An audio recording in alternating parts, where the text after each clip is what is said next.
जिले से एक चौंकाने वाली खबर आ रही है। एक व्यापारी ने केंद्र सरकार के खजाने से 100 करोड़ रुपए लूटे हैं। खामगांव के जीएसटी सहायक आयुक्त चेतन सिंह राजपूत के मुताबिक व्यापारी नितिन टावरी ने जीएसटी टैक्स में 100 करोड़ रुपए का गबन किया है।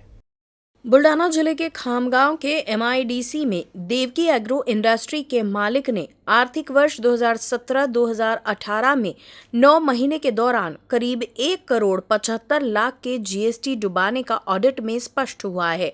इसके साथ ही बनावटी दस्तावेज और अधिकारियों की नकली हस्ताक्षर कर टैक्स चुराए हैं। इस तरह के धोखाधड़ी सामने आने के बाद देवकी एग्रो इंडस्ट्री के मालिक नितिन टावरी के खिलाफ शिकायत दर्ज की गई है। नितिन टावरी की 6 कंपनी है। जब इन सभी कंपनियों का ऑडिट किया गया तो 100 करोड़ रुपए के जीएसटी गबन करने का दावा जीएसटी सहायक आयुक्त चेतन सिंह राजपूत ने किया। देवकी एग्रो इंडस्ट्रीजच्या जीएसटी ऑडिट दरम्यान डाळीवर टॅक्स आकारणारा भारतातील पहिला आदेश आपण पारित केला होता। सदर आदेशान्वये या व्यापाऱ्याकडून साधारणतः 2.25 कोटी एवढा जीएसटी आपण आकारला होता। मात्र हा टॅक्स चुकविण्याकरिता या व्यापाऱ्याने इकडील कार्यालयाकडे फेक ॲफिडेव्हिट, बोगस डॉक्युमेंट्स आणि बनावट दस्तावेज सादर केलेत। शिवाय शासकीय अधिकारी आणि कर्मचारी यांच्या खोट्या स्वाक्षऱ्या देखील केल्यात। त्यामुळे आयपीसी सेक्शन 467, 460। महाराष्ट्र में उच्च शिक्षा के लिए एकलव्य फाउंडेशन के संस्थापक और सीईओ राजू केंद्र को भारत की 30 out of 30 influential young personality की Forbes social work entrepreneurship list के लिए शॉर्टलिस्ट किया गया है।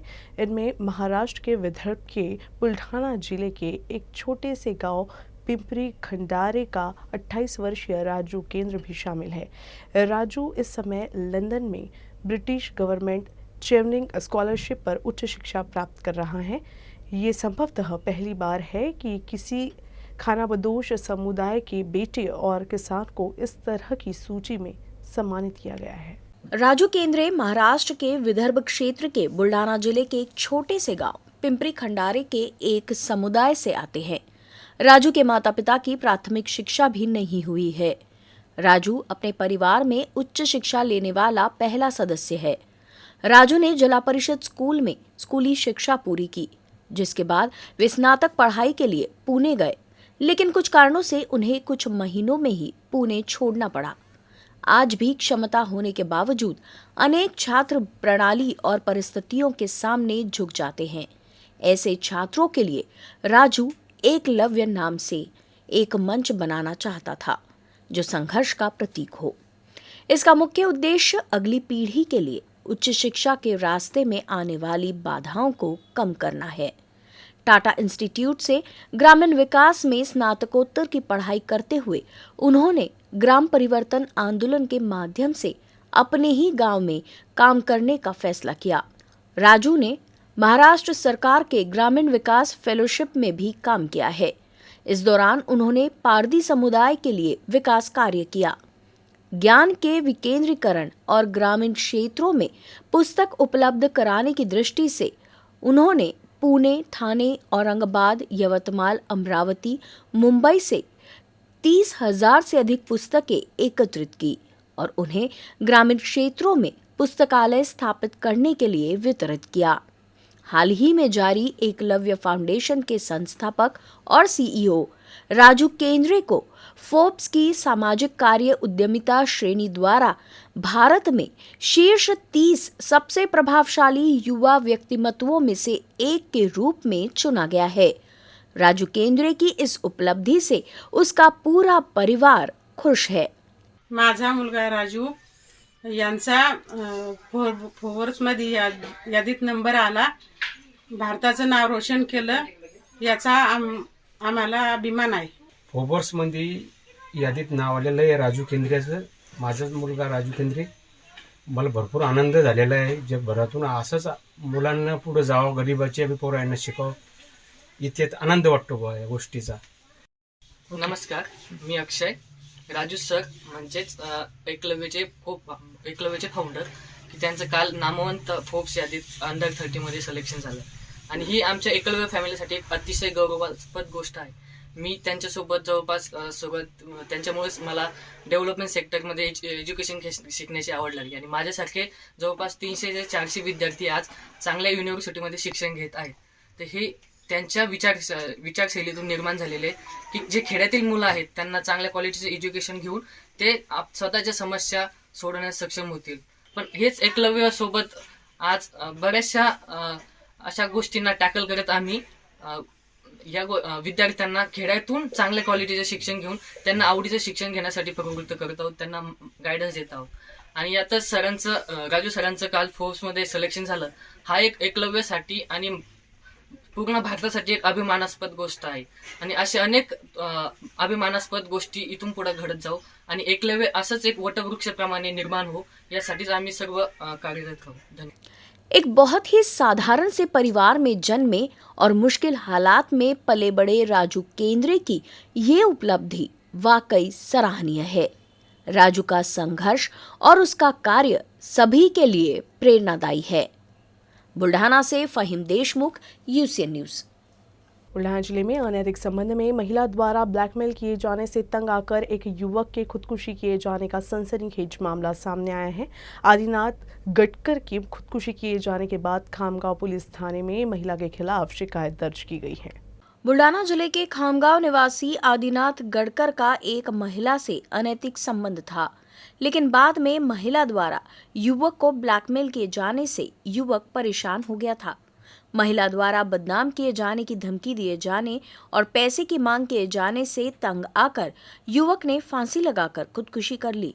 आदिनाथ के खुदकुशी किए जाने के बाद उसके घर वालों ने महिला के खिलाफ शिवाजी नगर पुलिस थाना में शिकायत दर्ज कराई है. फिलहाल आरोपी महिला फरार है, जिसकी तलाश की जा रही है. शिवाजीनगर खामगाव पोलीस ठाण्यात गुन्हा दाखल आहे का एका तरुणाने महिलेच्या त्रासाला कंटाळून आत्महत्या केली. याबाबत शिवाजीनगर पोलीस स्टेशनला गुन्हा दाखल करण्यात आलेला. त्यांचे आर्थिक व्यवहार व अनैतिक संबंध याच्यातून मुलाने आत्महत्या केल्याचं आतापर्यंत फिर्याद दिल्याचं दिसून आलेलं आहे आणि पुढील तपास चालू आहे. शेगांव बालापुर मार्ग पर एक कार और बाइक के बीच टक्कर हो गई. इस हादसे में बाइक सवार युवक की मौत हो गई. मृत युवक बालापुर तहसील का रहने वाला है. अमरावती शहर के पास एसआरपीएफ का कैंप और कॉलोनी है. मंगलवार की सुबह एसआरपीएफ कैंप के सामने 2 दुपहिया वाहनों की आमने सामने टक्कर हो गई. हादसा इतना जोरदार था कि दोनों दुपहिया सवार गंभीर रूप से जख्मी हो गए. सुबह करीब 9 बजे मंगेश गावंडे नाम का एक युवक अपने दुपहिया वाहन से चांदूर रेलवे से अपने परिजनों से मिलने अस्पताल आ रहा था. इसी दौरान एक स्कूल बस को ओवरटेक करने के प्रयास में उसका नियंत्रण छूट गया और सामने से आ रही दूसरी दुपहिया से उसकी टक्कर हो गई. टक्कर इतनी जोरदार थी कि दुर्घटना में दोनों दुपहिया वाहन के टुकड़े हो गए. दोनों वाहन चालक हादसे में गंभीर रूप से जख्मी हुए हैं. हादसे के बाद दोनों को अस्पताल में भर्ती कराया गया. फिलहाल इलाज चल रहा है. अकोटफैल के इंदिरा नगर साबरिया चौक के एक दलित बस्ती की नालियां चौक होने से नागरिक नरक यातनाओं से गुजर रहे हैं. यहां नालियों का निर्माण किया गया था, लेकिन खराब दर्जे के निर्माण के कारण कचरा जमा होने से नालियां चौक हो गई हैं, जिस वजह से शौचालय का पानी सीधे नागरिकों के घर में घुस रहा है. अकोटफैल के साबरिया चौक में कई वर्षों से नालियां नहीं बनाई गई थी. जैसे तैसे नालियों का निर्माण किया गया, लेकिन वो भी घटिया दर्जे के होने के कारण शौचालय से आने वाला पानी सीधे नागरिकों के घरों में घुसने से नागरिक परेशान है. शौचालयों से निकलने वाली गंदगी से नागरिकों का सामाजिक स्वास्थ्य खतरे में आ गया है. यहाँ बच्चों की काफी चहल पहल रहती है. इस वजह से ये बच्चे गंदे पानी से ही घर में आते जाते रहते हैं. इसलिए यहाँ बीमारियां फैलने का डर बना हुआ है. स्थानीय लोगों की मांग है कि नगर निगम इस समस्या पर ध्यान दे और दलित बस्ती के नागरिकों को नरक पीड़ा से बाहर निकाले. आम्हाला नाल्याची तकलीफ आहे. हे घर नाल्या चालले, हे कोणी काढून नाही राहिलं आणि काढायला येतात, थुकेले थुका लावतात की निघून चालले जातात. ड्युटी खतम झाली. हे तकलीफ आहे आम्हाला. पाणी चाललं आमच्या. हे नाली जाम झाली, तो धाबा बराबर बनवला नाही. कोणता इंजिनियर होता तर तिथं पाणी अडून गेलं. मण्याने जागेवर थांबत नाही. होले व लावतात, निघून जातात. अकोला जिला महिला अस्पताल में नवजात के सर्वांगीण विकास के लिए माताओं और नवजात को स्वास्थ्य शिक्षा प्रदान करने के उद्देश्य से 2 स्वतंत्र बोल के वार्ड स्थापित किए गए हैं। इस वार्ड का नाम अक्षरा और आनंदी रखा गया है। वार्ड की क्षमता 40 बिस्तरों की है और इसका उद्घाटन पालक मंत्री बच्चू कडू ने किया है। प्रसव के बाद माताओं और नवजात शिशुओं को कई स्वास्थ्य समस्याओं का सामना करना पड़ता है। स्वास्थ्य शिक्षा की कमी से स्वास्थ्य समस्याएं सामने आई जाती हैं। इस वार्ड में विभिन्न पैनल और चित्रों के माध्यम से स्वास्थ्य शिक्षा प्रदान करने का प्रयास किया गया है। इससे पहले अस्पताल के विंग बी में एक अभिनव वार्ड देवकी की स्थापना जुलाई 2021 में की गई थी। तब से इस तरह के 2 नवाचार हुए हैं। स्वास्थ्य शिक्षा का कार्य यहाँ बुलक के बोर्ड के माध्यम से किया जाएगा। विभिन्न जागरूकता पोस्टर और चित्रों के माध्यम से माताओं और रिश्तेदारों को स्वास्थ्य समस्याओं के बारे में सूचित किया जाएगा। यहाँ LED, डिजिटल सूचना बोर्ड और संगीत प्रणाली भी लगाई गई है। पोस्टर, सूचना पत्रक, खिलौने और चित्रों का भी उपयोग किया गया है।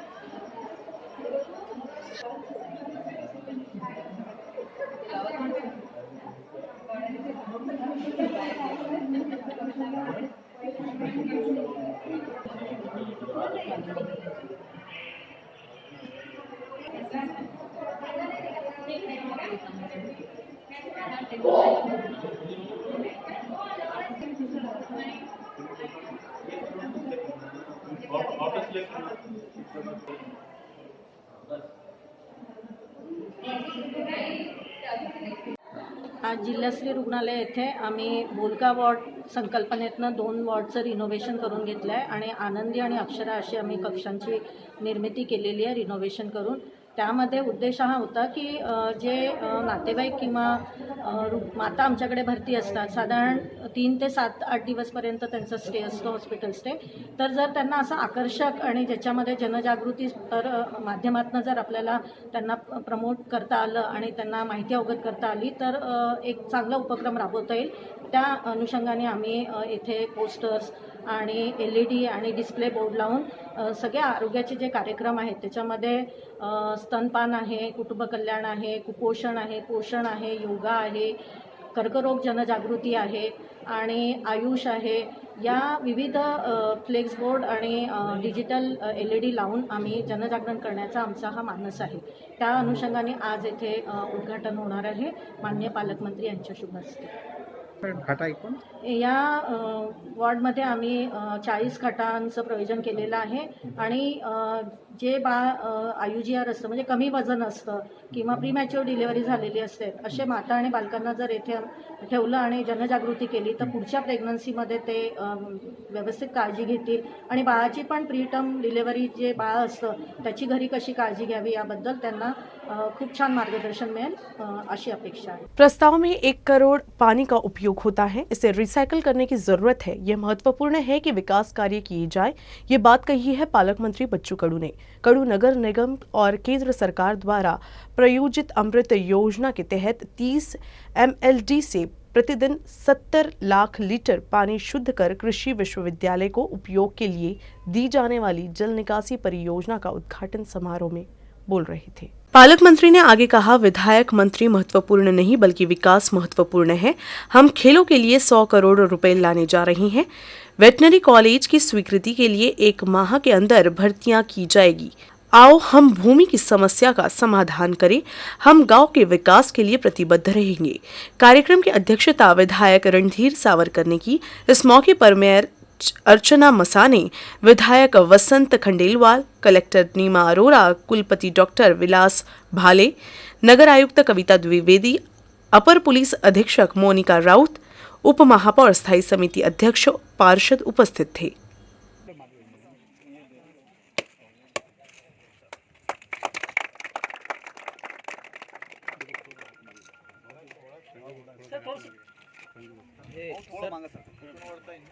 दोन्ही तुमच्याकडेच आहेत सर, दोन्ही तुमच्याकडे, दोन्ही आम्ही तुमच्याजवळ दिलाय सगळं।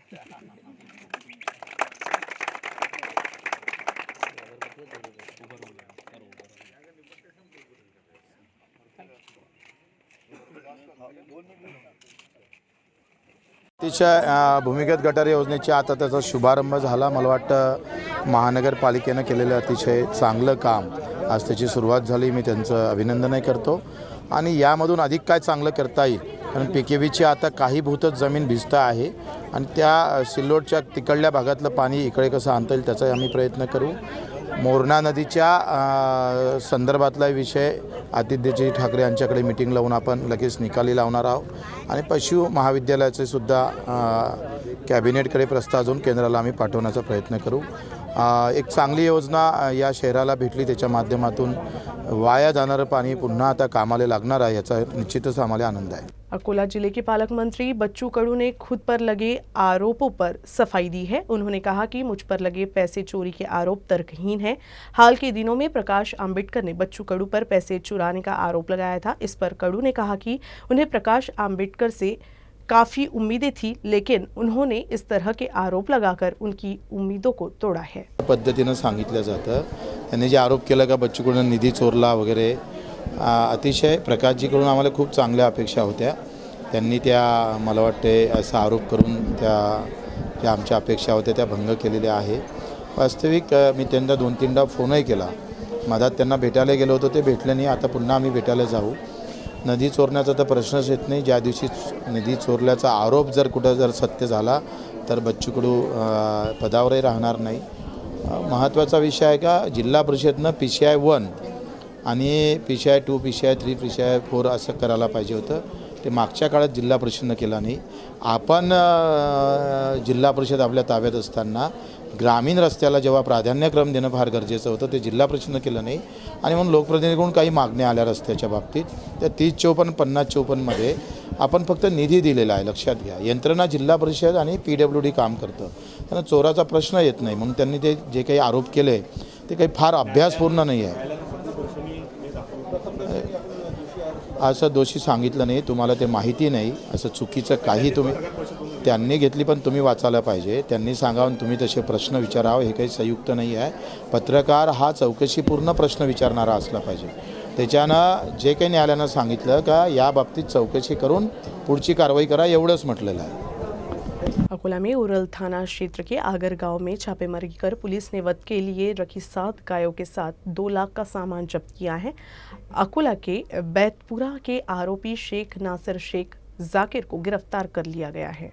स्थानीय क्राइम ब्रांच की टीम को एक अंडरकवर मुखबिर से सूचना मिली थी. इस सूचना के आधार पर स्थानीय अपराध शाखा की टीम ने उरल थाना क्षेत्र के आगर गांव में छापेमारी कर एक अस्तबल में बंधी 7 गायों की जान बचाई. पुलिस ने आरोपी से रखी गायों के दस्तावेज के बारे में पूछताछ की.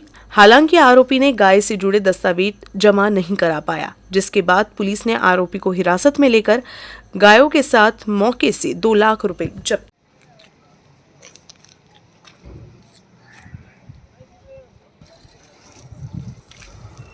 निर्माणाधीन फ्लाईओवर पर गाड़ी चलाकर स्टंटबाज अपनी जान जोखिम में डाल रहे हैं. कई बार समझाने के बाद भी ये स्टंटबाज प्रशासन की एक नहीं सुन रहे. इस वजह से शहर परिवहन शाखा ने ऐसे स्टंटबाजों पर कार्रवाई करते हुए उनके वाहन जब्त कर लिए. जेल चौक से अग्रसेन चौक तक फ्लाईओवर का काम अभी भी जारी है. इस फ्लाईओवर पर वाहनों का प्रवेश वर्जित है, फिर भी कुछ स्टंटबाज फ्लाईओवर पर आकर स्टंट करते हैं. नगर परिवहन शाखा कई बार चालकों को समझाइश दे चुकी है, लेकिन ये स्टंटबाज अपनी हरकतों से बाज ही नहीं आ रहे. शहर परिवहन शाखा ने अंततः चालकों के खिलाफ कार्रवाई की और उनके वाहनों को ही जब्त कर लिया. यह कार्रवाई शहर यातायात शाखा के पुलिस निरीक्षक विलास पाटिल के नेतृत्व में की गई.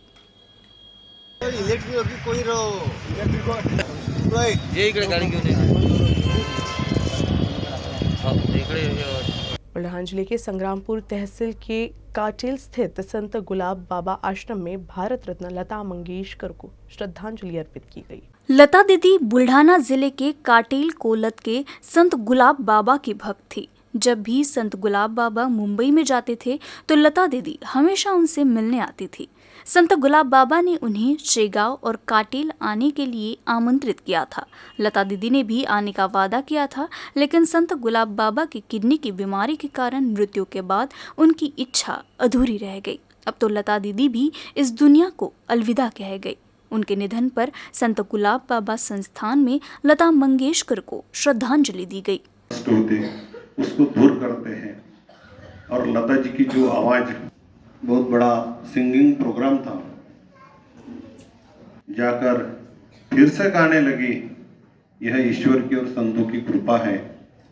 मुझे यही यहाँ बताना है। दूसरी बात, 1986 में जब बाबा जी का जन्माष्टमी के समय काटेल में ही कार्यक्रम चल रहा था और जो सत्व और राजस वृत्ति के होते पुनर्जन्म लेते हैं और तमोगुणी लोग, इसलिए लता जी के स्वरों में जो जादू थी वो ईश्वर की ही देन थी। भारत रत्न लता मंगेशकर को देश भर से श्रद्धांजलि दी जा रही है। उन्हें श्रद्धांजलि देने के लिए अकोला में जन अभियान फाउंडेशन की ओर से संगीत में श्रद्धांजलि अर्पित की गई। जन अभियान फाउंडेशन ने लता मंगेशकर द्वारा गाए गए अजरामर गीतों का कार्यक्रम आयोजित कर उन्हें भावभीनी श्रद्धांजलि अर्पित की। 3 घंटे तक चले कार्यक्रम की शुरुआत लता जी की प्रतिमा पर माल्यार्पण के साथ हुई। इस कार्यक्रम में स्थानीय कलाकारों ने कई मधुर गीत प्रस्तुत किए। लता जी के द्वारा गाए गए गीतों के माध्यम से उन्हें श्रद्धांजलि देने वाला अकोला में ये एकमात्र कार्यक्रम था।